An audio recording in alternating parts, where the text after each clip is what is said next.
Hey guys, so today's vlog is going to be about where to live whilst at university. I personally live at home still with my parents because a few different reasons actually. One, because it's quite close to home, it's only about a 30-minute bus ride or a cycle ride away. Two, it's a lot cheaper than moving into a private accommodation or halls of residence. And three, I get along with my parents, and also they make me food, like a nice bowl of soup. My mum always makes me food every day, or almost every day when I come home from university, which is nice. I get my clothes done for me, washed up, and also get to stay with my family and pets who I love. And it's just really good staying at home for me personally. The balance for me saving money and get to stay with my parents was one of the reasons why I chose Kingston in the end. But of course, not everyone's going to be able to live at home, so it's important to look at where you might live, if depending on which university you go to. So it's really important to check out the area of the university and find out what kind of accommodation is right for you. So really there's three main kinds of accommodation. One is staying at home with your parents, so that would be quite ideal if you are thinking of going to university in your local area.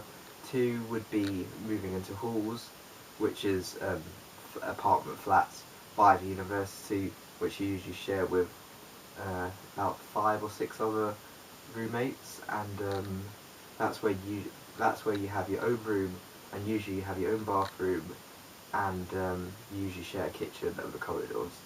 And the other option is a private accommodation option, so that's where you just rent out a normal apartment or a house and share it with other people, or just a room in a house. And generally, halls of residence are for people in their first year.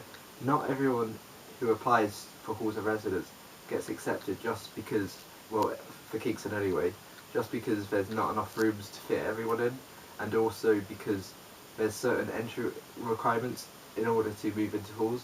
One of them is, for Kingston, you have to live a distance of 15 miles or greater in order to live in halls of residence.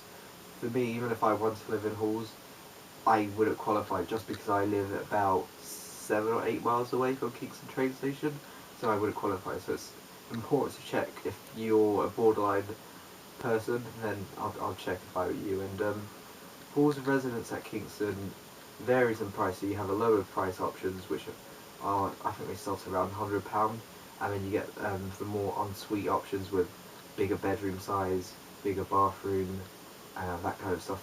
That's a bit more money. And also, generally, what happens after the first year, you form friendships with people, and often groups of friends might move in to a private accommodation in their second and third year with people who already know.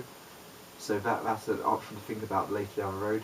Right now, I don't see the need of moving into a private accommodation. I still think I'll stay at home till I finish university. It helps me save a bit of extra money. Again, I said I get free food and a few things done for me, but I do help out the odd time. I might hoover and do some chores once or twice a month, and yeah, I love living at home. And I I don't think a lot of people often ask me, do you think you've missed out on not living in halls or the private accommodation?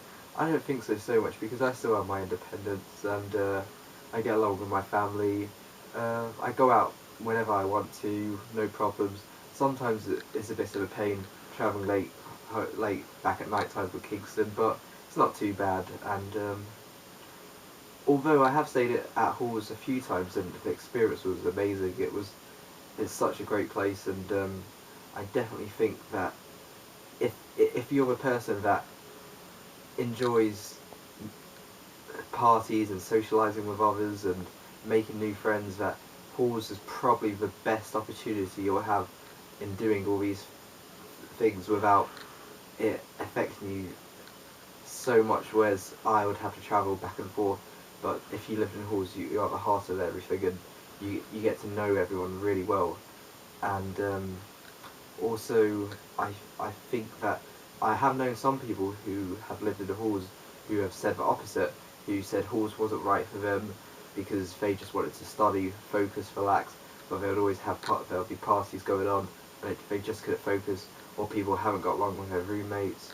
And so, of course, there's always going to be disputes with everyone, but most people, generally from what I've heard, get along with their roommates and have enjoyed the whole experience. But for me, I enjoy living at home, so I'm happy. I'm staying here.